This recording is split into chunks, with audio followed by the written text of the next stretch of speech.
Donc, je vous salue, chers frères et sœurs, de là où vous nous regardez de chez vous, de Guadeloupe ou d'ailleurs.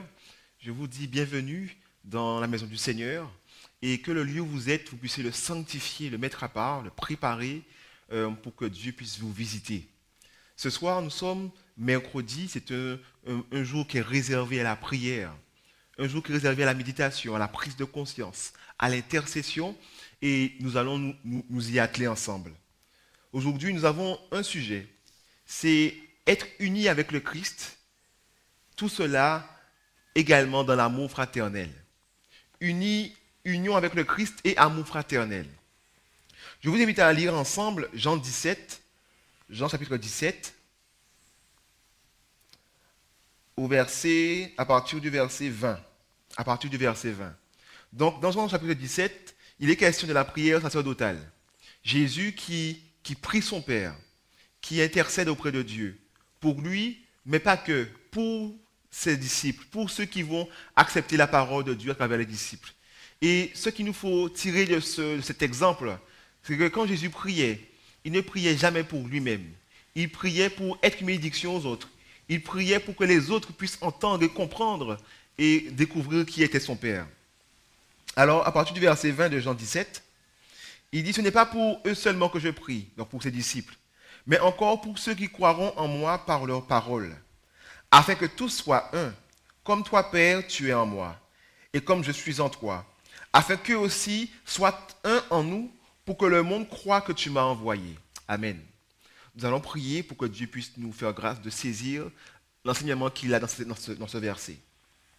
Prions ensemble.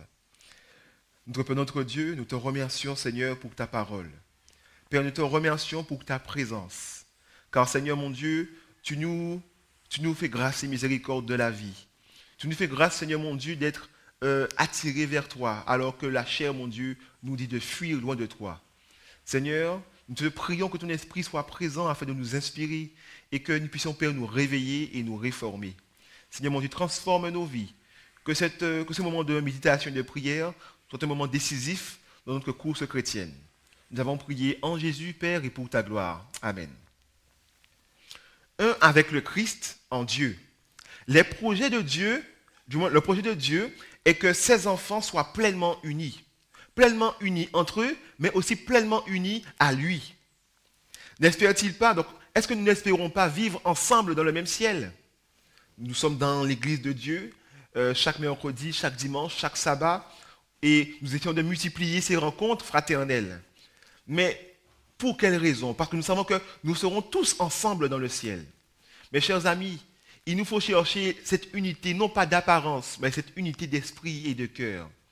Voilà pourquoi Christ a prié. Et je crois que quand Christ prie, Dieu exauce son Fils. Et si Dieu exauce son Fils, tous ceux qui sont dans la foi dans son Fils reçoivent aussi l'exaucement de cette prière. Et Dieu travaille dans leur cœur, dans le secret à l'exaucement. Donc aujourd'hui, vous qui croyez dans le Fils de Dieu, Dieu travaille à ce que nous puissions être un ensemble les uns que les autres, mais aussi être un véritablement aussi avec le Père. On nous dit que nous devons travailler pour Dieu à une parfaite unité. Nous devons nous consacrer nos cœurs, consacrer nos pensées, consacrer nos forces à cette œuvre sacrée d'unité. L'union fait la force, comme on dit. La désunion, elle fait la faiblesse. Nous sommes confinés depuis plusieurs semaines. Nous devons rechercher cette unité. Il est vrai que nous ne pouvons pas aller nous visiter les uns chez les autres, mais nous pouvons appeler, nous pouvons prier, nous pouvons intercéder pour les familles que nous connaissons, chers amis. Nous devons être un, même en étant éloignés. Parce que si quelqu'un est isolé, si quelqu'un malheureusement se sent mis à part, Satan va s'en faire une joie de l'attaquer et de l'éloigner de Dieu. Nous sommes les gardiens les uns des autres. Caïn a demandé à Dieu, suis-je le gardien de mon frère? Et chers amis, la réponse est oui. Nous sommes les gardiens les uns des autres. Nous sommes frères et sœurs. Et quel frère réel n'irait pas se soucier de son frère? Quelle sœur n'irait pas se soucier de sa sœur ou de son frère? Chers frères et sœurs, nous devons nous unir réellement, nous aimer réellement. Mais tout cela dépend de notre union avec Dieu. Si nous sommes réellement unis à Dieu, notre regard se tournera vers le prochain. Si nous sommes désunis à Dieu, si nous sommes loin de Dieu malheureusement, nous aurons l'apparence de l'unité. Mais durant ce confinement, nous resterons seuls. Nous allons nous soucier uniquement de nos affaires et non pas des affaires de nos frères et sœurs. Ce que je veux vous faire comprendre, c'est que Jésus a prié et Dieu va l'exaucer. À condition, et nous pouvons recevoir cet exaucement à condition que nous nous mettions dans le plan de Dieu pour notre vie. L'ennemi des âmes se réjouit lorsqu'il voit des enfants de Dieu se combattre les uns les autres. De telles personnes ont besoin de cultiver l'amour fraternel. Si elles pouvaient soulever le voile qui cache l'avenir, elles seraient certainement amenées à se repentir. Est-ce que nous sommes emmenés aujourd'hui à nous repentir? Est-ce que vous constatez dans votre quotidien de confiné que vous êtes en fait isolé, que vous êtes en fait individualiste et que vous ne vous souciez pas des autres frères et sœurs? Si tous les samedis on se voit, on se fait la bise, on se dit bonjour, on se sourit, est-ce que durant ce confinement aussi on recherche cette proximité? Nous allons prier, nous sommes en moment de prière, prier par rapport à ce que nous avons compris. Je vous invite à prier aussi là où vous êtes chez vous pour cela, pour demander à Dieu de vous aider à prendre conscience de votre état, à prendre conscience que nous sommes un en Christ et que si mon frère a mal, si mon frère est isolé, c'est une partie de moi aussi qui a mal et qui est isolée. Alors prions ensemble, je vous invite à prier là où vous êtes aussi, d'accord, à faire une courte prière et je vous accompagne dans cette prière. Notre Père, notre Dieu, nous sommes en moment d'intercession, en moment de prière. Nous te prions, mon Dieu, de nous aider à penser, mon Dieu, aux autres. Père, nous te prions de nous aider à nous aimer réellement les uns les autres. À ne pas, mon Dieu, simplement avoir l'apparence de nous soucier des autres en demandant si ça va, mais en ne voulant pas vraiment savoir si ça va. Seigneur, mon Dieu, change notre cœur. Que tu puisses, Père, nous restaurer dans notre relation avec toi d'abord, afin que cette relation puisse être une bénédiction pour les autres et que nous puissions, mon Dieu, accourir vers les frères et sœurs, les appeler, prier pour eux, Père, si nous n'arrivons pas à les joindre. Mais, mon Dieu, que ton Église soit réellement dans l'activité missionnaire, dans l'activité de l'amour, même éloignée. Nous te prions de nous exaucer, de bénir, mon Dieu, nos frères et sœurs isolés qui n'ont pas la possibilité de voir ce moment de prière et qui sont certainement, mon Dieu, peinés. Père, envoie tes anges les visiter, que ton esprit, mon Dieu, soit avec eux, afin qu'ils soient consolés, et que eux, à leur tour, mon Dieu, puissent exercer cet amour fraternel en priant pour nous. Nous t'avons prié, Père, en Jésus et pour ta gloire. Amen. L'union avec le Christ et avec les autres constitue notre seule sauvegarde. Le monde regarde avec satisfaction la désunion des chrétiens. Nous voyons beaucoup de noms de le christianisme, mais nous voyons aussi beaucoup de problèmes dans l'Église, des problèmes de membres qui quittent l'Église, qui s'en vont, problèmes de querelles, problèmes de divorce. Nous voyons de la désunion. Nous prêchons le Christ, nous prêchons un Dieu qui unit, un Dieu qui restaure, un Dieu qui transforme, mais dans notre vie, dans l'Église, nous vivons malheureusement le contraire de l'Évangile. Est-ce que l'Évangile est faux? Bien sûr que non. Alors quel est le problème? Le problème, c'est notre foi. Le problème, c'est notre engagement dans cette course avec Dieu. Dieu veut nous sauver, et on le dit souvent, Dieu veut nous sauver entièrement et non pas partiellement. Mais nous venons à Dieu de manière timide, de manière mesurée. Chers amis, si vous osez venir devant l'Éternel, ne venez pas à moitié. Si vous osez venir prier, priez pleinement. Si vous ouvrez la parole de Dieu pour rechercher le Seigneur, que votre esprit soit à 100% dans la recherche de Dieu. Dieu se plaint de la Odyssée, parce qu'il dit que la Odyssée est dans un état de tiédeur. Elle est entre les deux. Elle se joue de Dieu. Dieu préfère que la Odyssée ne soit totalement pas avec elle, plutôt qu'elle soit un coup et voilà, du moins qu'elle soit malheureusement inconstante dans sa course chrétienne. Dieu veut que la Odyssée soit à 100% avec ou à 100% sans lui. Nous devons considérer notre vie. Là où tu es chez toi, prie dans ton cœur, demande à Dieu de te réveiller. De te réveiller, chers amis. Parce que tu es dans l'obscurité si tu ne prends pas conscience de cela. Si ce moment de prière, de méditation ne te touche pas plus que ça, je ne parle pas d'émotion, je parle de décision. si ce moment ne te pousse pas à te consacrer totalement à Dieu, c'est que tu es endormi, c'est que tu es aveuglé. Et le seul remède à cet aveuglement, c'est la grâce de Dieu. Je ne te demande pas de comprendre totalement ce que je dis. Mais si tu arrives à comprendre, ne serait-ce que le chouïa, du fait que tu ne saisis pas tout ce que Dieu veut que tu comprennes, va prier et demande à Dieu de te réveiller. Parce que celui qui n'est pas dans cette communion avec Dieu ignore son besoin. Celui qui n'est pas dans cette unité réelle avec Dieu ignore qu'il est perdu. Il se ment, il se fourvoie, il vit une vie d'apparence. Mais en réalité, c'est une vie de faiblesse qu'il vit, parce que dans le secret, il n'a jamais de victoire. Il trouve que sa vie spirituelle est fade. Il manque quelque chose. Il recherche constamment le sensationnel. Il court après les cultes chantés. Il court après les moments où il y a de la puissance. Dès qu'il entend un tel va prêcher, il court pour voir le prédicateur parce qu'il sait que le prédicateur prêche avec force et que son cœur va palpiter. Mais lorsqu'il entend qu'un tel va prêcher dans son église, il dit, ah, c'est pas la peine, un tel prêche trop lentement, il n'a pas de rythme dans la prédication, il appelle trop souvent à la repentance. Si tu te retrouves peut-être dans ce critère, tu dois, mon ami, rechercher le Seigneur de toutes tes forces. Le monde regarde, le monde nous regarde. Il veut voir l'évangile bouillant en nous. Le monde actuellement est à la recherche d'espoir, d'espérance. Ils fondent leur espérance dans la science. La science est dépassée. Ils fondent leur espérance dans le temps. Mais plus le temps va, plus on voit que les choses iront de mal en pire. Nous avons la vraie espérance. L'espérance qui nous fait être joyeux même dans la tempête. L'espérance qui nous fait garder la paix même dans le deuil, chers amis. Mais si nous ne vivons pas cette espérance réellement, alors cela sert à quoi d'être ici? Le Seigneur désire que changement se produise parmi son peuple. L'union avec le Christ et les uns avec les autres constitue notre seule sauvegarde en ces derniers jours. Ne laissons pas à Satan du moins la possibilité de dire de nos membres, voyez comme ces gens qui abordent la bannière de Christ se haïssent. Je n'ai rien à craindre d'eux puisqu'ils passent plus de temps à lutter les uns avec les autres qu'à combattre contre moi. Ceci est tiré de Conseil à l'Église, chapitre 5, page 31. Après l'effusion de l'Esprit Saint, les disciples partirent proclamer la bonne nouvelle d'un sauveur ressuscité. Et leur seul désir était de sauver des âmes. Nous sommes enfants de Dieu. Je refuse que nous soyons des croyants.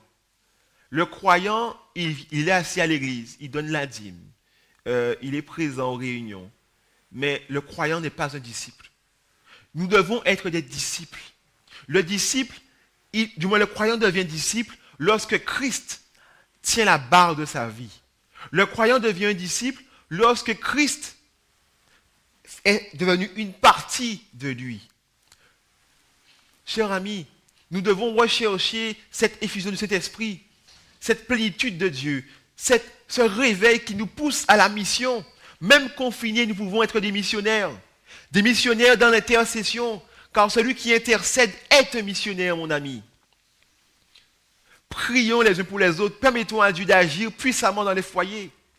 Envoyons des messages, pas des messages bateaux, des messages en fait qu'on nous renvoie simplement comme ça. Soyons inspirés par l'Esprit de Dieu dans tout ce que nous ferons. Seigneur mon Dieu, dois-je envoyer ces messages? Seigneur mon Dieu, que dois-je envoyer à un tel? Car tu as un message particulier pour chacun. Soyons des instruments dans les mains de Dieu. Soucions-nous des âmes. Mais en réalité, qui se soucie des âmes? C'est Dieu qui a le cœur pour ces âmes. Nous n'avons pas de cœur pour ces âmes. Mais nous avons de cœur pour ces âmes uniquement lorsque nous faisons un avec Dieu. Alors lorsque nous faisons un avec Dieu, nous faisons un aussi avec les autres et nous avons cet amour qui se sacrifie pour les âmes. Aujourd'hui, dans ce confinement, est-ce que je suis missionnaire? Est-ce que je suis dans la mission? Est-ce que mon désir est que ceux du dehors puissent rencontrer le Christ?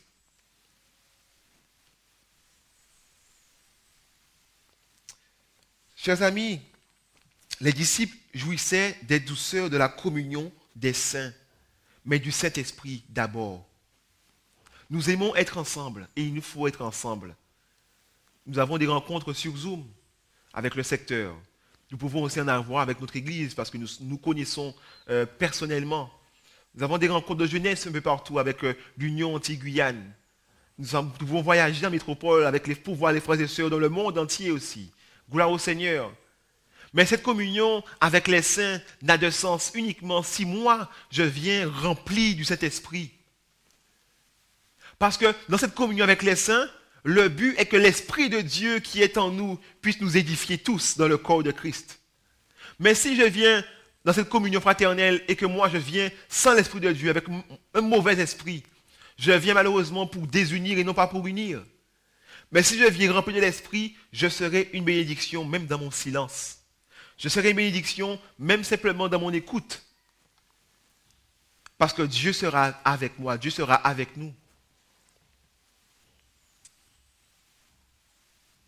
Les disciples étaient affectueux, ils étaient prévenants, ils étaient disposés à faire n'importe quel sacrifice pour la vérité.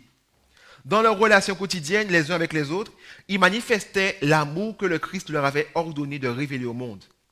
L'amour qu'il devait révéler au monde, il le révélait d'abord parmi eux.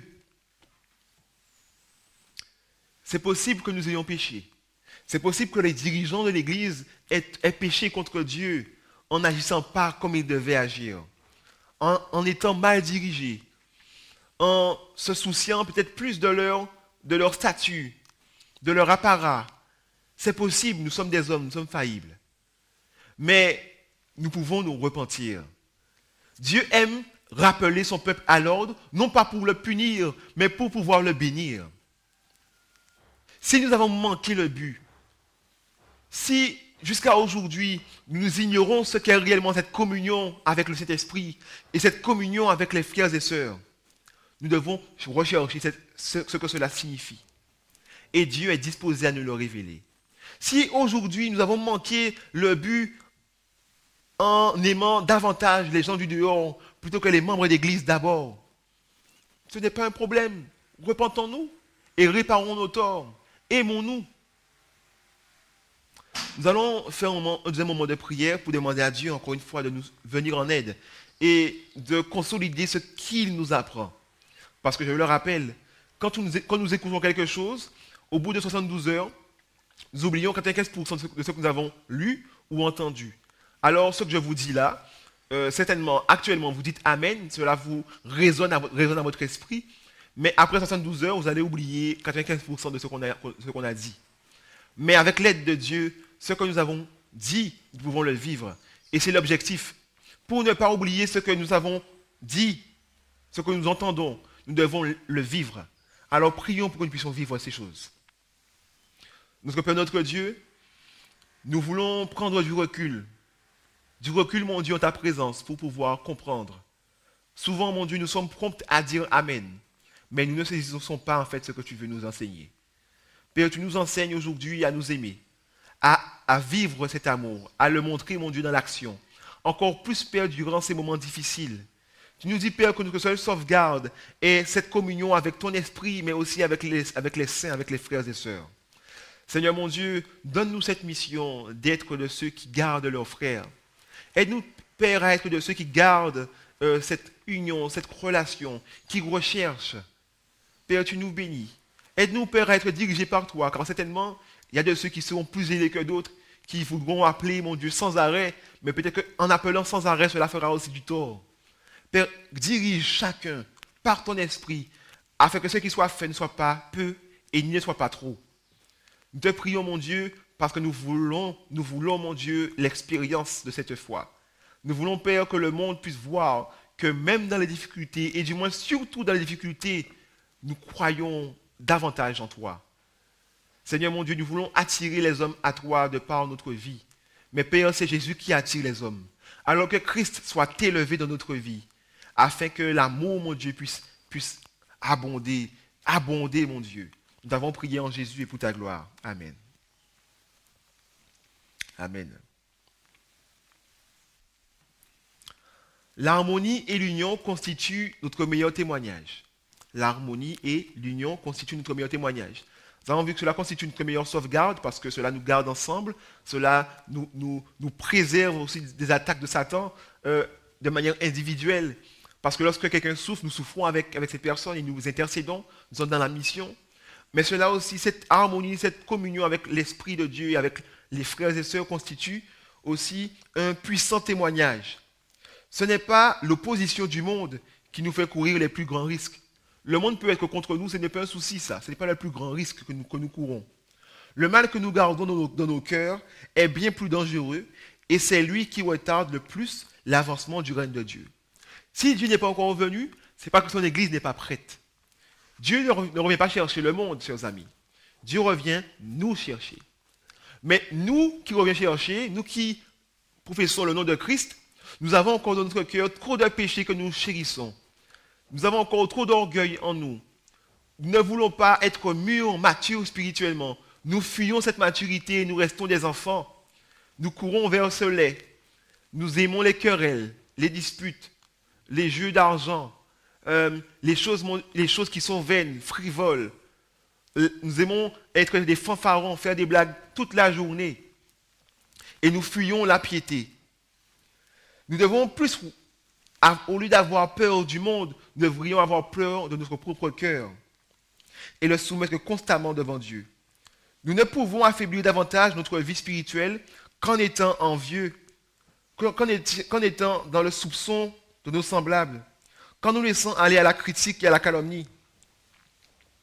Dans Jacques 3, versets 15 à 18, je vous invite à lire, Jacques 3, versets 15 à 18,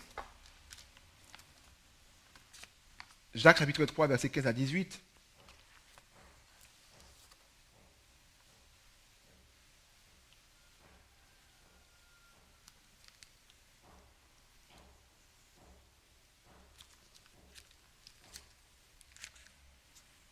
Souci avec les pages.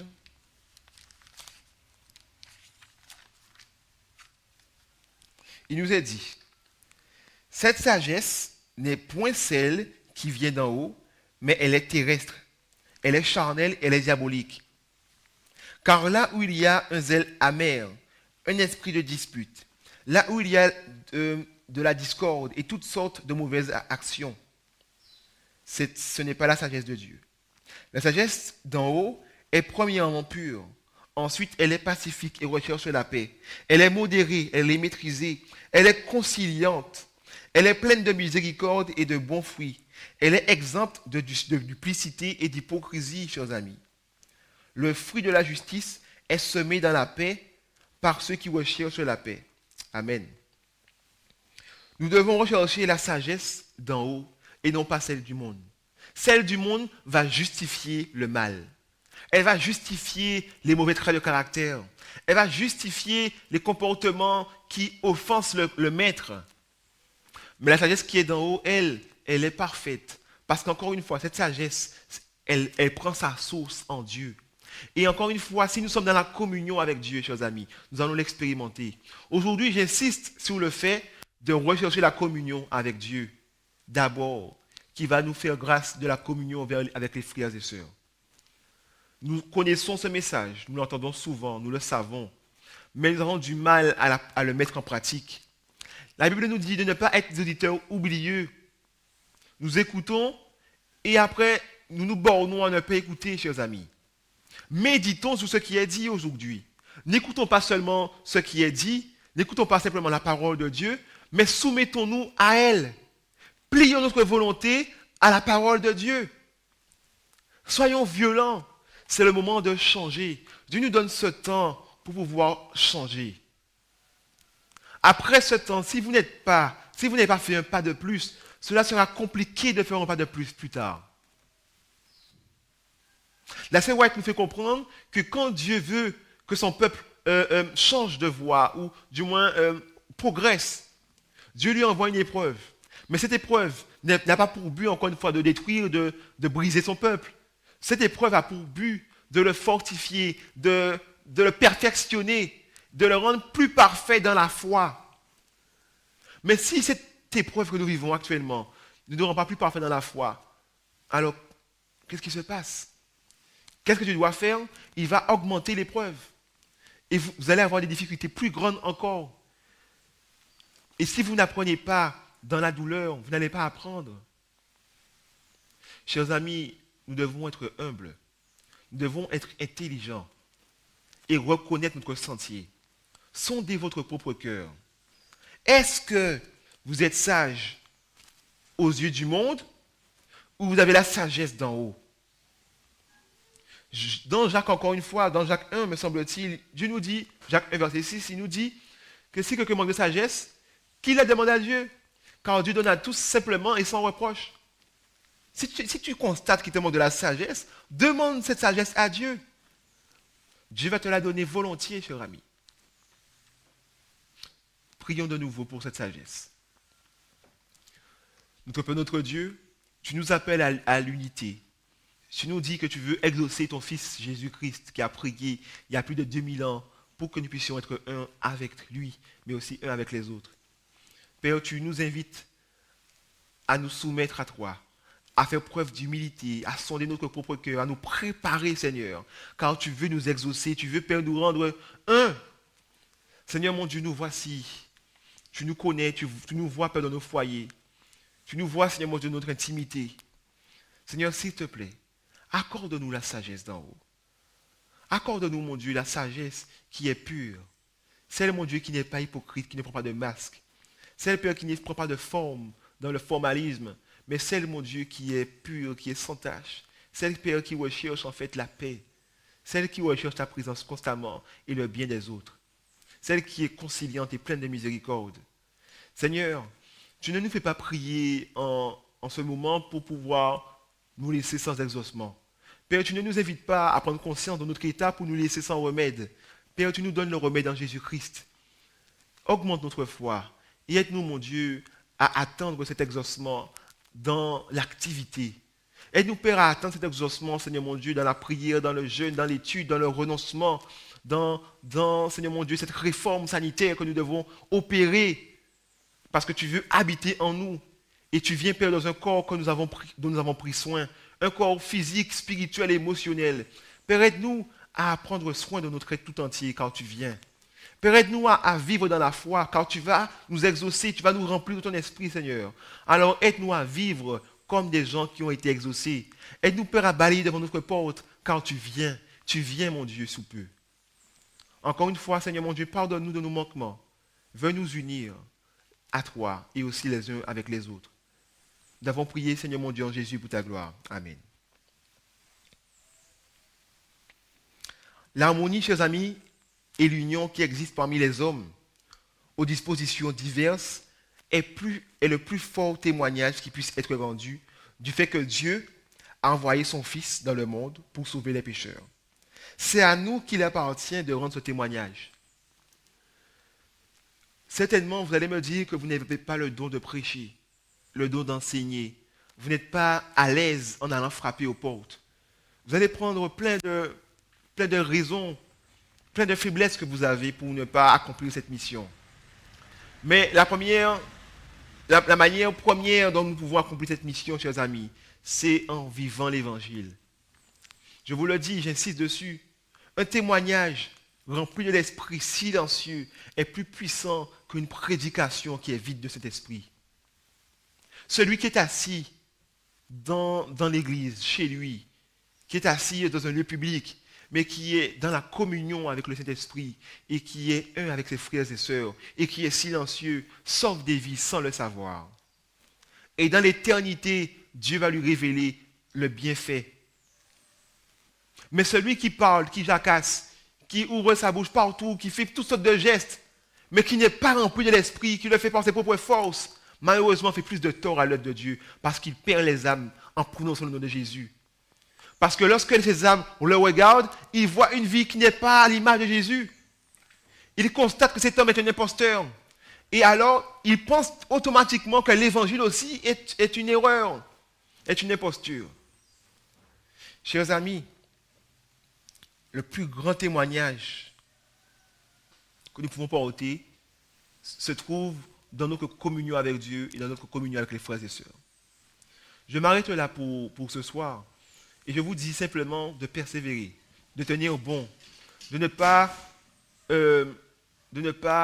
excuser le péché dans votre vie, condamner le péché. Ne vous trouvez pas d'excuses, peu importe votre passé, si c'est parce que vous avez eu des traumatismes, vous êtes choqués, vous avez eu des vues, non.